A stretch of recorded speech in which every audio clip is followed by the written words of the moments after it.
acceso a un agente a acceder a cierto recurso, pero podría ser que el contexto cambie. De repente el usuario llega a ser comprometido, sus credenciales llegan a filtrarse, o simplemente se decide que ese usuario ya no debe tener acceso. Entonces, el cambio de esa política, de la aplicación de esa política, tiene que ser dinámico, ¿no? Entonces, tiene que ser, si se le quitó el permiso, entonces de forma inmediata también tiene que cortarse ese permiso de forma real. ¿Qué más tenemos? Y la reducción de la capacidad de un atacante de moverse lateralmente, como les decía, eh, la idea de hacer el zero atrás es reducir al mínimo eh, los permisos que se otorgan a un agente dentro de una red o dentro de una organización. ¿Cuáles son los beneficios o las salidas que provoca este cambio? Para empezar, solamente el 35% de las organizaciones han implementado hasta ahora una estrategia de Zero Trust. Y de ellos, el 52%, aproximadamente la mitad, todavía no ha alcanzado a implementarlo en un nivel de madurez completo. Es decir, aproximadamente pues, el 16 o 17% se podría decir que ha implementado una estrategia de Zero Trust adecuadamente. Pero ellos son justamente los que han visto que el costo de una brecha se reduce aproximadamente un 42%. Entonces, si alguien que no, mejor dicho, alguien que no implementa Zero Trust tiene una pérdida económica mucho mayor que alguien que ha implementado Zero Trust en la ocurrencia de una brecha de ciberseguridad. Luego, ¿cuál es la filosofía de Zero Trust? ¿Desde dónde debe implementarse? ¿Zero Trust es una tecnología? ¿O Zero Trust de repente es un procedimiento?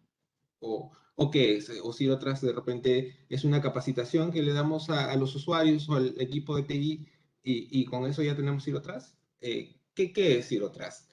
Y la respuesta es, la Zero Trust está en los tres pilares de enfoque de ciberseguridad, en las personas, en las tecnologías y en los procesos. Personas son evidentemente tanto los usuarios como el equipo de tecnología que administra de repente los sistemas. Entonces, para implementar Zero Trust se necesita crear una conciencia de seguridad en todos ellos, tanto en el equipo de seguridad, el equipo de tecnología y en general en todos los usuarios. Eh, ¿Y qué tecnologías tenemos? Cuando hablamos ya de las tecnologías, tenemos que buscar, obviamente, las estrategias y las tecnologías compatibles con el modelo que deseamos implementar, ajustarlo, obviamente, a la realidad de cada organización y en función de eso implementar las funcionalidades y las tecnologías requeridas. Y por último, los procesos. Porque si solamente tenemos personas y solamente tenemos tecnologías, no es suficiente. Necesitamos también ajustar los procesos de la organización para que estén en línea con con toda esta estrategia que se va a desplegar. Ahora sí me gustaría entrar un poco más al detalle técnico de cómo se modela una solución de Zero Trust. Y eh, digamos, este modelamiento, como les decía, fue desarrollado por NIST. Eso es en una documentación que de hecho es pública. Ustedes también podrían entrar a revisarla, pero permítanme hacerles un resumen de lo que dice este modelo. Lo que dice el modelo es, eh, para empezar, no, en general no se confía en nada. Justamente de ahí viene el nombre, Zero Trust. En general no se confía en nada y solamente se le otorga una confianza eh, a un ya sea al conjunto, mejor dicho, de un sujeto, un dispositivo y su contexto, solamente a ellos se les otorga la confianza en función de una sola sesión hacia un sistema basado en una evaluación, ¿no? ¿Y quién le otorga esa confianza? Para eso tenemos digamos, el Policy Decision Point y el Policy Enforcement Point, que son digamos, los agentes que se van a encargar de evaluar si este sujeto, este sistema se merece darle la confianza para acceder a este recurso de la organización. ¿Cuáles son los principios? Los principios son, primero, que todas las fuentes de datos de servicios se consideran un recurso. Es decir, no estamos hablando solamente de los servidores, sino estamos hablando de todos los recursos, valga la redundancia, que tenga la organización, deben ser sujetos de la misma política de Zero Trust. Es decir, no es algo que, digamos, protejo mi servidor más crítico y ya está, sino debe ser algo amplio que cubra en realidad toda la organización, de hecho en en todos los niveles y en todas las direcciones, por decirlo de una forma. El segundo principio es que toda comunicación debe estar asegurada independientemente de la organización, de la ubicación de la red. Es decir, no es que porque un usuario de repente ya se conectó al Wi-Fi corporativo y ya puso la contraseña o ya hizo un primer nivel de validación, significa que ya se debe confiar completamente en él. Justamente el punto de Zero Trust es no confianza en nada hasta que se validen todos estos componentes por cada sesión. Si se conectó una vez, no quiere decir que ya debe tener la confianza para conectarse de nuevo, sino por cada intento de conexión a un recurso, tiene que haber una validación de esta confianza nuevamente. Tercer principio, el acceso a los recursos empresariales se otorga por sesión, justamente lo que les acabo de decir. Cada uno de este otorgamiento de privilegios se debe hacer basado en cada sesión. Siguiente, el acceso a los recursos está determinado por una política dinámica. Política dinámica quiere decir que es algo que puedes mantenerlo o puedes revocarlo dependiendo del contexto, dependiendo de si cambia alguna de las variables que tomamos en cuenta para dar ese permiso. Si una de esas variables, para poner un ejemplo más claro, era que el usuario tenía, por ejemplo, todos sus sistemas actualizados y de pronto ya no los tiene, entonces de forma automática también cambia esa confianza que se le había otorgado para acceder a un sistema. Si de pronto el usuario tiene una vulnerabilidad o tiene una alerta que viene de otro sistema que dice que podría estar comprometido, entonces también debe cambiar esa confianza que se le había otorgado. Todo esto debe ser monitoreable, todo esto debe ser capaz de correlacionar los eventos y los logs que genera de repente mediante un SIEM o mediante un sistema de monitoreo. La autenticación también debe ser gobernada por un sistema específico de identificación y de autenticación, autorización. Y, por supuesto, mientras más información recopilemos de lo que está ocurriendo, más importante va a ser para la organización tener todos estos datos. Entrando un poco más en detalle y desdoblando lo que era los dos puntos, que son quienes, digamos, aplican el tema del Zero Trust, teníamos, o habíamos visto en esta anterior slide, que teníamos el Policy Decision Point y el Policy Enforcement Point. Si los desdoblamos, vamos a ver que el Policy Decision Point se encuentra a un nivel de control plane, es decir, esto está solamente a un nivel de control sobre un dispositivo que ya va a estar a nivel de datos, que sería el Policy Enforcement Point. ¿Sí? Entonces está dividido en estas dos capas y dentro específicamente del Policy Decision Point incluso encontramos dos subcomponentes que son un Policy Engine y un Policy Administrator. donde el Policy Engine al final del día es quien está a cargo y se encarga de otorgar los permisos, ¿no? De validar cuáles son las variables, el contexto, el usuario, la autenticación, etcétera. Y en función de ello, otorgar la confianza o no a ese conjunto de, digamos, de usuario, dispositivo, etcétera, a un cierto recurso. Policy Administrator es ya quien toma eh, digamos, esa decisión y la aplica directamente, digamos, conectando este Policy Engine con el Policy Enforcement Point.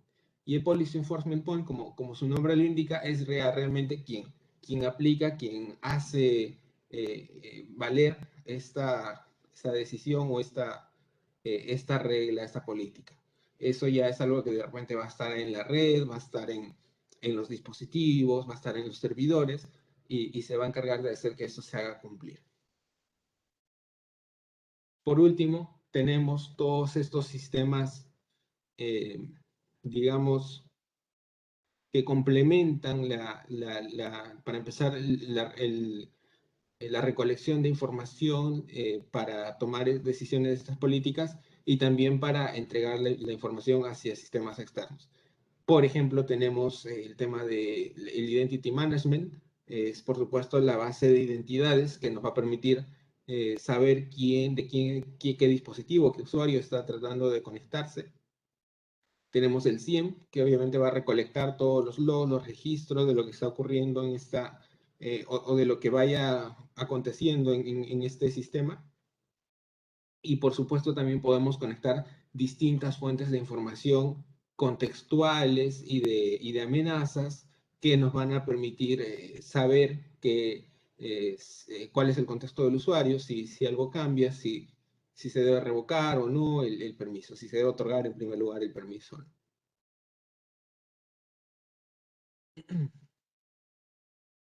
Y bueno, ya para, digamos, materializar un poco toda esta estrategia, ¿cómo se puede, digamos, aplicar Zero Trust? ¿Cuáles son los casos de uso de Zero Trust en instituciones financieras? Eh, para empezar, tenemos temas de segmentación e instalación, perdón, eh, eh, empresa con instalaciones segmentadas, o digamos la segmentación de red, propiamente segmentación y microsegmentación en las organizaciones, en la red. Segundo, tenemos el tema de servicios de terceros o acceso para no empleados. Por ejemplo, cómo determinar o cómo disgregar, otorgar permisos basados en el rol del usuario o el rol si es que es un usuario de la empresa, corporativo, es un usuario externo, de repente es un invitado, etcétera. Otro caso de uso es eh, el tema de servicios que se brindan a clientes. De repente en una agencia, en una sucursal, se brindan ciertos servicios directamente a los clientes. Entonces también hay que hacer todo un tema de validación, tema de accesos, temas de otorgamiento de permisos. Entonces también puede ser un caso de uso. Tenemos el tema de multi-cloud, como bien les había indicado, y especialmente en entidades financieras. La tendencia es a trasladar muchas cosas hacia la nube, a distintas nubes encima. Entonces, también no podemos, digamos, lo ideal no sería tener distintos métodos de acceso por cada una de estas nubes, sino tener un acceso único, o mejor dicho, un otorgamiento de accesos únicos basado en una sola política para todos los recursos. Y por último, la colaboración fuera de los límites empresariales, ¿no?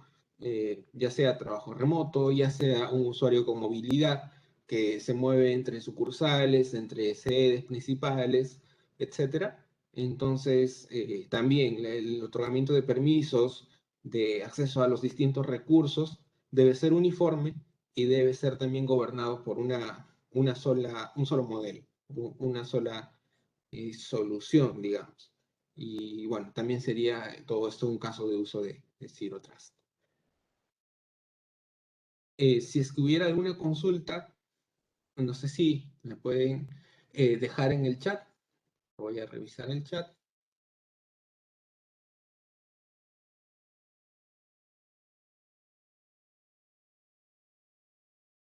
Ok. Si hubiera alguna duda, consulta, pueden también dejarlo de todos modos. Y si no, ya te doy el pase, Carlos, para continuar con la última parte.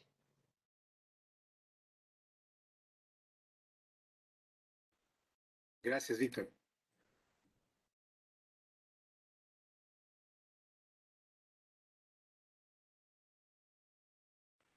Ok, entonces continuamos con lo que corresponde a Secure Access Service Edge o SASE. Que bueno, retornando al tema del cambio en el panorama de tecnología de la información, vemos pues que el perímetro se ha transformado, como lo hemos mencionado ya, entrando a considerarse dentro de el ecosistema de tecnología, no solamente los usuarios remotos, sino dispositivos móviles, personales, IoT, aplicaciones cloud, infraestructura híbrida, etcétera. El perímetro de la empresa, nos dice Gartner, ya no es una ubicación, es un conjunto de capacidades perimetrales dinámicas que se brindan as a service desde la nube. Es decir, ya no estamos,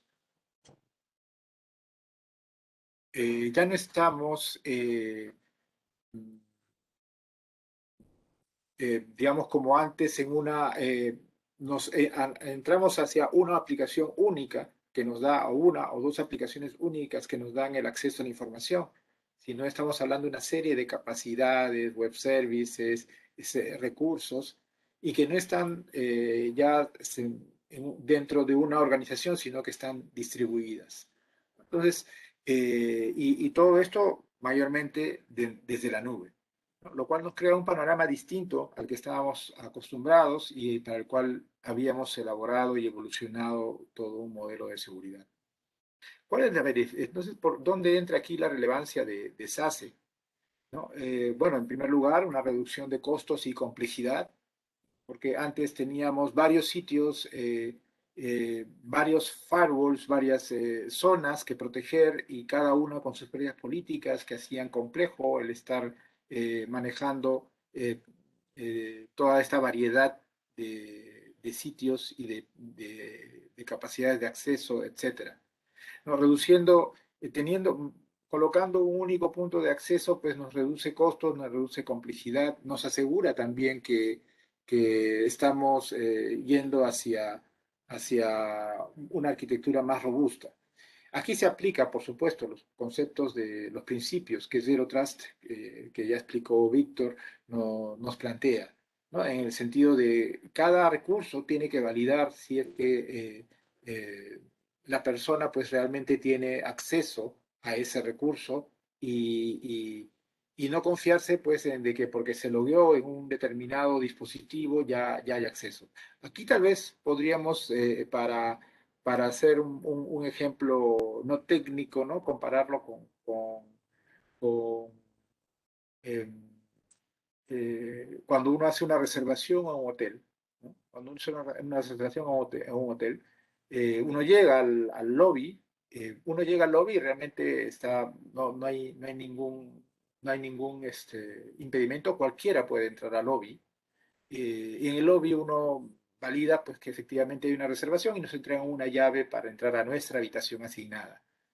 Si bien todas las habitaciones del hotel tienen cada uno su llave y son distintas, y nuestra llave únicamente abre nuestra habitación, realmente uno es libre de pasearse por todo el edificio. En algunos casos nos entregan una llave que solo nos permite que el ascensor suba hasta nuestro piso y ningún otro más. Ok, igual dentro de ese piso tenemos acceso a todo, ¿no? Entonces, tenemos acceso a todo, aunque la llave que nos han otorgado abre solamente nuestra habitación, pero tenemos acceso, o sea, podemos estar frente a otras habitaciones y si somos maliciosos podríamos intentar entrar a otras habitaciones usando algún método que sobrepase el control de la llave.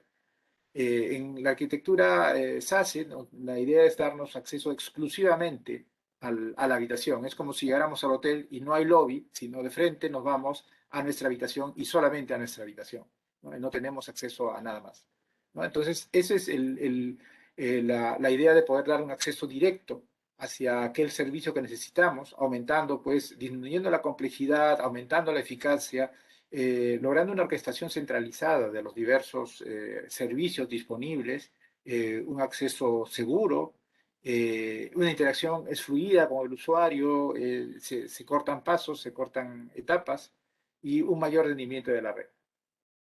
¿Okay? Eh, vemos en el panorama actual, según eh, Statista, que solo el 19% de las organizaciones tienen planes de implementación, les hacen los próximos 12 meses. No está muy claro qué es ASE y qué es este Software Defined One. Y sin embargo, el 45% de las organizaciones que tienen una seguridad centralizada y un único punto de entrada, ¿no? Un único punto de acceso, que es lo que promueve SASE, dicen que pues ya tienen una evolución al respecto y tienen resultados al respecto, logrando una mejoría en su postura de ciberseguridad. ¿De qué se compone una arquitectura SASE? Pues principalmente de lo que hablamos con lo que respecta a conectividad, seguridad e identidad. Son los tres, digamos, principales componentes que tenemos. Cuando hablamos de conectividad, hablamos de una red remota definida por software. Ya no es una red definida por hardware, por dispositivos o por firewalls individuales, sino algo que se ha definido ya por software. Pensando siempre en el acceso remoto, en redes híbridas, usar un proxy que aplique a a todos los accesos y un acceso directo a los servicios como si se tratara siempre de un software as a service. Vemos entonces que la conectividad es directa hacia cada recurso con un concepto de software as a service, con un proxy que va a canalizar todos esos accesos y va a depurar esos accesos, autenticar y autorizar a cada usuario, y pensando siempre en el acceso remoto, en red WAN, en red LAN, definidas por software y en entornos híbridos incluso. El otro componente es la seguridad, en la cual, pues, evidentemente todas las comunicaciones llevan ya una encriptación y obviamente inalámbrica, un gateway definido, un gateway web seguro que protege cada comunicación, un firewall en la nube, ¿no? Ya no es un firewall físico, bueno, son normalmente varios firewalls físicos que protegen diferentes recursos, sino un único firewall en la nube o equivalente a firewall que va a proteger los diversos accesos. CASB, el Cloud Access Security Broker, el CASB, ya está también incluido dentro de este concepto, así como la seguridad del DNS, el aislamiento del browser remoto, el DLP, ¿no? El DLP, por ejemplo, muchas organizaciones pues hicieron el esfuerzo y evolucionaron a poder implementar el DLP en sus organizaciones. Cuando hemos hecho este cambio a que la mayoría de los usuarios sean usuarios remotos, nos hemos dado cuenta que muchas veces estas arquitecturas de DLP estaban basadas pensando en accesos desde una oficina, ¿no? Es decir, no eran desde la nube o del acceso remoto no estaban funcionando. ¿Por qué? Porque había un dispositivo centralizado dentro de la organización, haciendo que con los usuarios remotos, al ya no poder conectarse, o en los momentos que no estuvieran conectados a la organización, estuvieran desguarnecidos en cuanto a actualización de políticas, en cuanto a reportes y alertas y demás. Una detección de malware, detección y bloqueo de malware que debe estar pensado en un usuario remoto, en un usuario que se va a conectar a la nube, no un usuario que está dentro de una organización conectado siempre a un centralizador, a una consola centralizada local, ¿no? El tema del sandboxing, de las cajas de arena donde se prueban los diversos procesos que son sospechosos de malware o que son totalmente nuevos, entonces también se podrían incluir dentro de esta arquitectura. Y bueno, también temas relativos a la encriptación y desencriptación de las comunicaciones para usos específicos. El siguiente componente de lo que es así es la identidad, ¿no? Que es un cero trust para los colaboradores y para el ambiente laboral. Como dijimos, bueno, tenemos ya el Multifactor Authentication por diseño, una segmentación dinámica, ¿no? Ya no una segmentación estática, sino una segmentación que se va adaptando a las necesidades y que incluso puede llevarnos hasta la microsegmentación.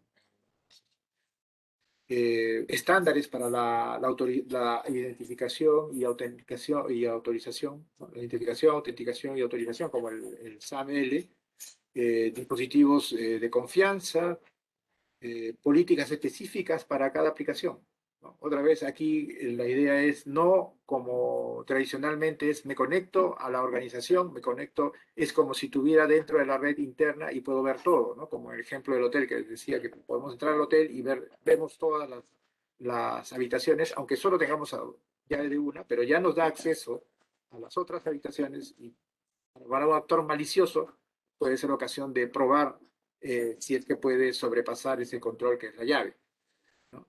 En este caso no, ya el acceso es directamente hacia el recurso, evitando pues que siquiera la exposición, ¿no? Disminuyendo en gran medida la exposición de los diversos recursos de la red, ¿no? Logrando así un mejor, eh, una política, disminuir la probabilidad de riesgo, ¿no? Al disminuir la exposición y logrando también una mayor granularidad en las políticas referidas a una aplicación. Ya no es que determinadas políticas se aplican a todas las aplicaciones. Por ejemplo, puede ser que hay aplicaciones que solamente se debería entrar en horario de oficina, por ejemplo. Mientras otras aplicaciones sí deben estar disponibles las 24 horas, ¿no? Podemos hacer esa diferenciación. Abrir integraciones con IDPs y tener una verificación continua de las, de los diversos, tanto del accionar como de los accesos, ¿no? O sea, se podría decir que SASE implementa, materializa los conceptos que viene y se basa, por supuesto, en los conceptos de Zero Trust. Muy bien, habiendo dicho esto, ¿cuáles son los siguientes pasos? ¿Qué es lo que debemos hacer para tratar de estar en la tendencia y estar, como decíamos, un paso delante, en la organización, un paso adelante de los defraudadores, de los atacantes, de los ciberatacantes? Bueno, NIST nos ofrece justamente un estándar sobre cómo las líneas guía para la implementación de Zero Trust en nuestras organizaciones. Si vamos a examinar estos 7 pasos que nos indica NIST, podemos hablar sobre, en primer lugar, identificar actores en la empresa. ¿Quiénes son? ¿Cuáles son los roles del personal que se conecta a nuestros servicios, a nuestro ecosistema tecnológico? Número 2, identificar los activos propiedad de la empresa, ¿no? Siempre va a estar esto entre los primeros puestos porque sabemos que no podemos proteger aquello que no podemos identificar, aquello que no conocemos. Tenemos que para proteger algo tenemos que, en primer lugar, saber qué es lo que tenemos que proteger, cuál es el grado de criticidad con el que tenemos que proteger, en cuál tenemos que invertir más recursos. Luego también identificar los procesos clave y evaluar los riesgos asociados con el proceso.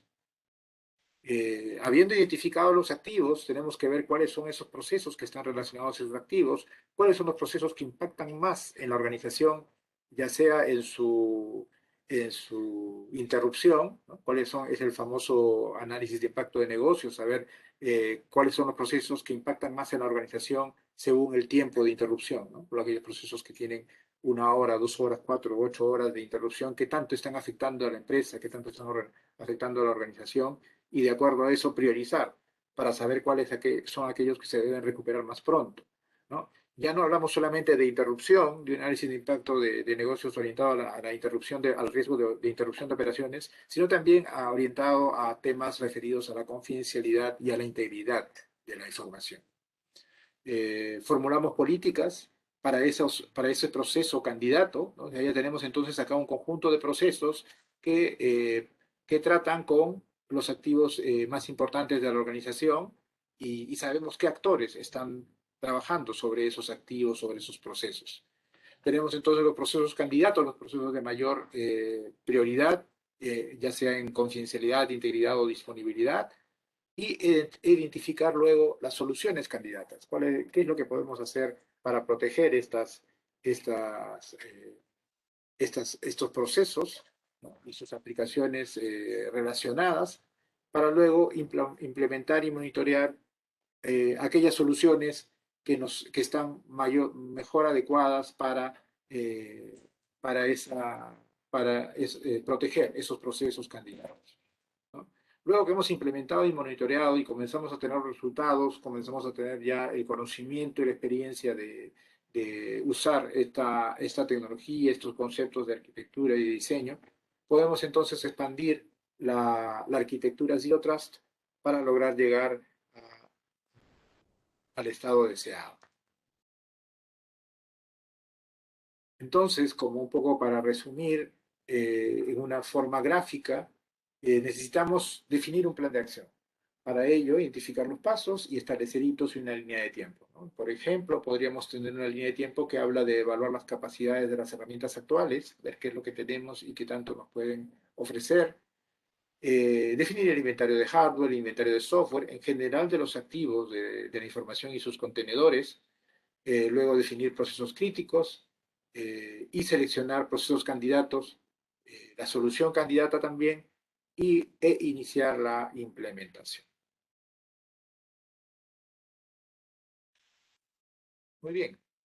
Esto era lo que queríamos compartir con ustedes en esta ocasión. Y bueno, quedamos atentas, eh, quedamos atentos a cualquier pregunta o cualquier inquietud o comentario que tuvieran. Gracias. Gracias, Carlos. Ahí en el chat podrán encontrar el link a la publicación del NIST que justo estábamos haciendo referencia. Se las vamos a enviar por correo siguiente esta sesión para que también la tengan, pero ya podrían ir revisándola así lo desean.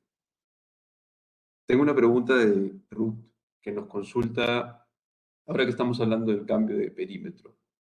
Si el DLP está normalmente enfocado al trabajo en oficina, ¿cómo podemos realizar este proceso de DLP, esta función de DLP en trabajo remoto?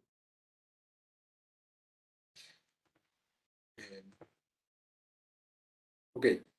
Sí, realmente los principios y los conceptos son muy similares. Eh, DLP tiene normalmente dos vertientes, ¿no? Una que protege el host o el endpoint y otra que protege la red.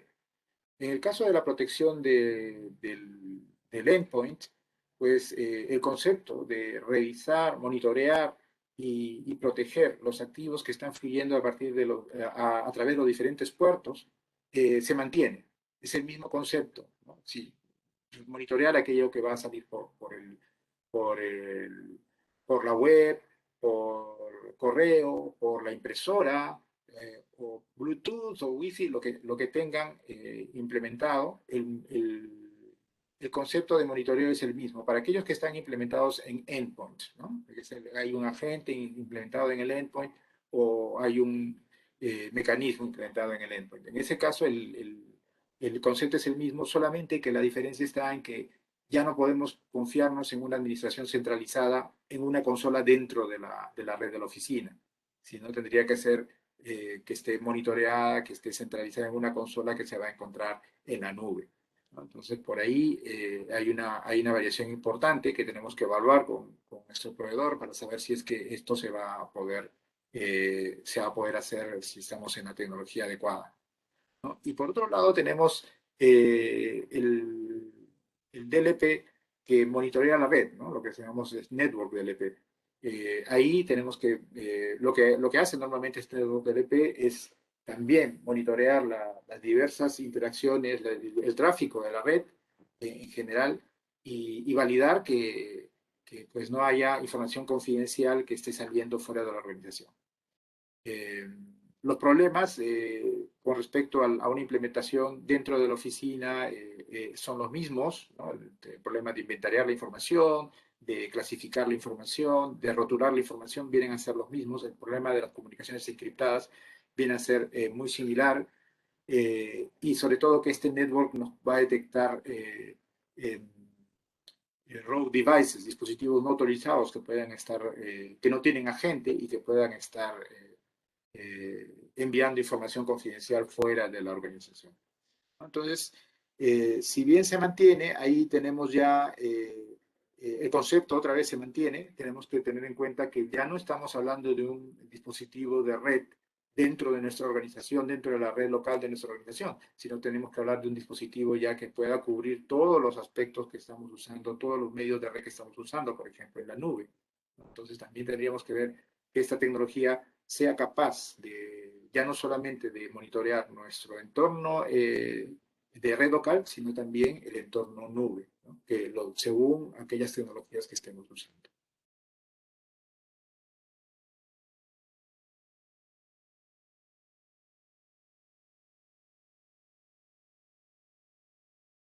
Así es. Gracias por la pregunta, Ruth.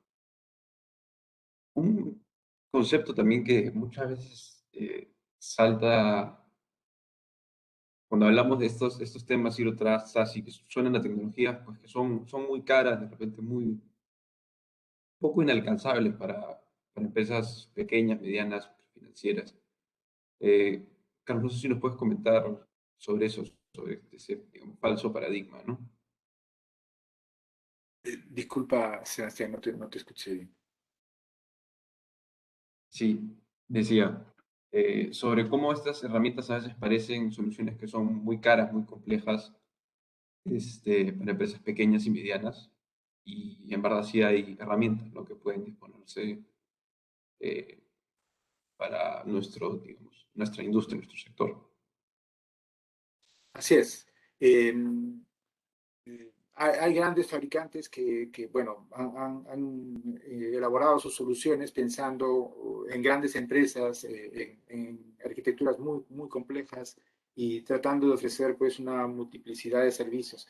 Sin embargo, también hay soluciones que están orientadas hacia medianas y pequeñas empresas que se ajustan pues a un licenciamiento en función de la cantidad de endpoints que estemos trabajando, de la cantidad de tecnologías o la complejidad de las tecnologías, pues logran ser estar dentro del rango de lo asequible para las pequeñas y medianas empresas financieras y de acuerdo, por supuesto, a la priorización, a la criticidad de los activos que se quieren proteger, ¿no? Entonces, en ese sentido, creo que justamente a raíz de la universalización de esta problemática o este nuevo escenario, mejor dicho, del trabajo en remoto, en nube, distribuido, es que surgen soluciones que se amoldan a las necesidades de las medianas y pequeñas empresas y al mismo tiempo también a su presupuesto.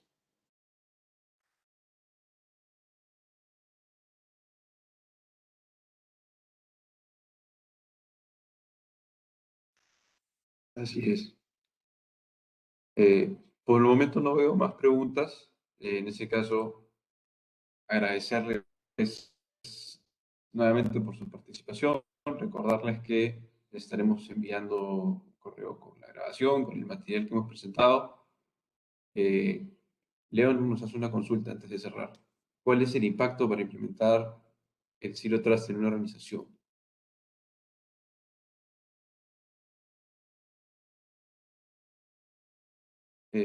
Me parece que justo eso lo vimos en unos slides en la sección de Víctor. Carlos, no sé si podrías regresar. Que el Zero Trust en los últimos estudios había demostrado una reducción en los costos en las organizaciones que tenían brechas. Eh,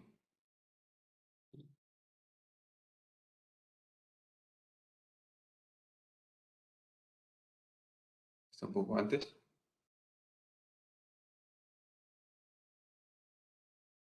Dos antes. Sí, ahí, la siguiente. Eh, la siguiente. Siguiente hacia atrás. No, Hacia adelante la nomás. Hacia 22. adelante, perdón. Esa. Ahí está. Eh, a ver, lo que tenemos hasta ahora en estadísticas, el principal impacto, por supuesto, es la reducción del riesgo y que en el evento de una brecha de seguridad se refleja en un 42% menos de pérdida en promedio, ¿no? Frente a una brecha.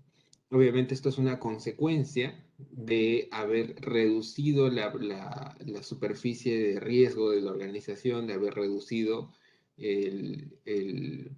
digamos, la posibilidad de que un ataque o de una brecha se extienda a, a toda la organización, especialmente una entidad financiera en la que muchos de los servicios son críticos. Cuidar que una brecha no se extienda de forma tan fácil hacia toda la organización. Por supuesto que ese es el principal impacto que, digamos, genera haber implementado esta estrategia de Zero Trust.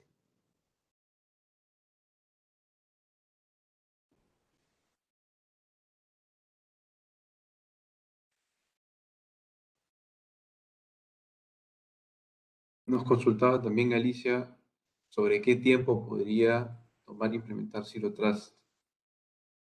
Creo que podría ser variable. No sé si Carlos podría profundizar en eso. Ok, en el caso, bueno, depende siempre de la complejidad de la organización, de la complejidad de su arquitectura y su actual, digamos, implementación en la nube. Vemos, eso está basado en poder dar el servicio correcto o la autorización correcta a cada servicio.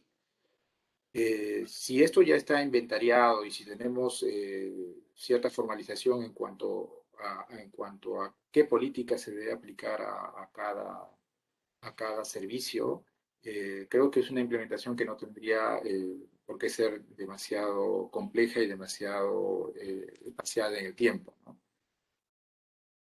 Típicamente podríamos hablar ahí tal vez entre 2 a 3 meses de implementación. Esto puede ser muy variable, pues, dependiendo de la complejidad de la organización, pero sí, y depende también de qué tanto grado de granularidad, con qué grado perdón, con qué granularidad querramos comenzar, ¿no? Si vamos a comenzar con poca granularidad todavía para ir aprendiendo cómo manejar estas políticas, porque actualmente no tenemos esa granularidad, podríamos incluso hablar de tiempos aún más cortos.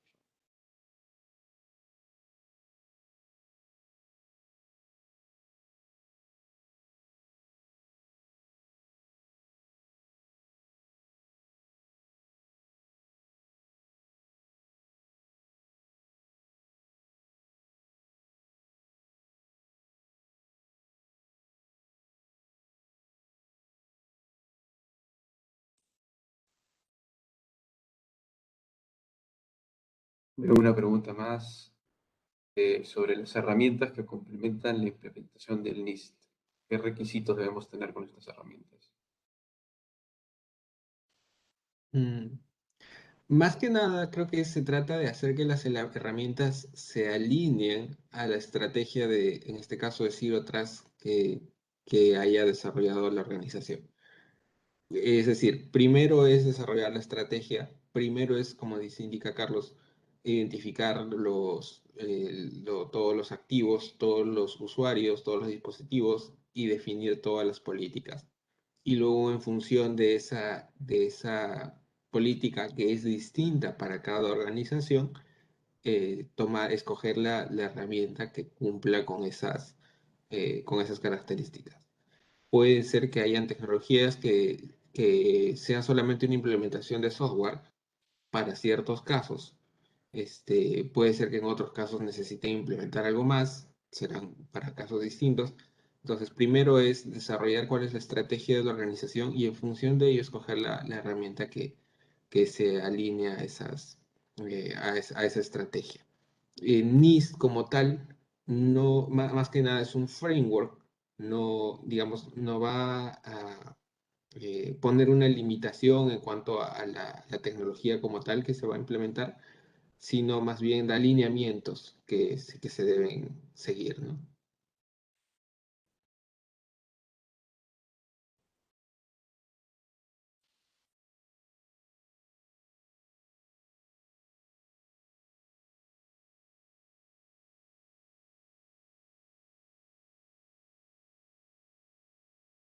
Correcto.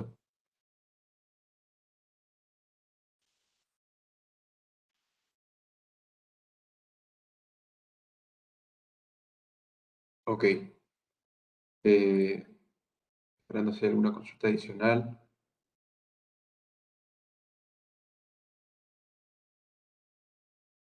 Y si no, nuevamente, muchas gracias por conectarse. Como les mencionamos, esta información la estaremos compartiendo. Y también recordarles que tendremos unas 2 semanas abiertas por correo para responder cualquier consulta adicional que surja ahora, en las siguientes semanas, de repente, para que nos las puedan hacer llegar y podamos ayudarlos con eh, lo que podamos. Muchas gracias y esperamos estar conversando pronto. Que tengan buena tarde o buen día. Muchas gracias a todos.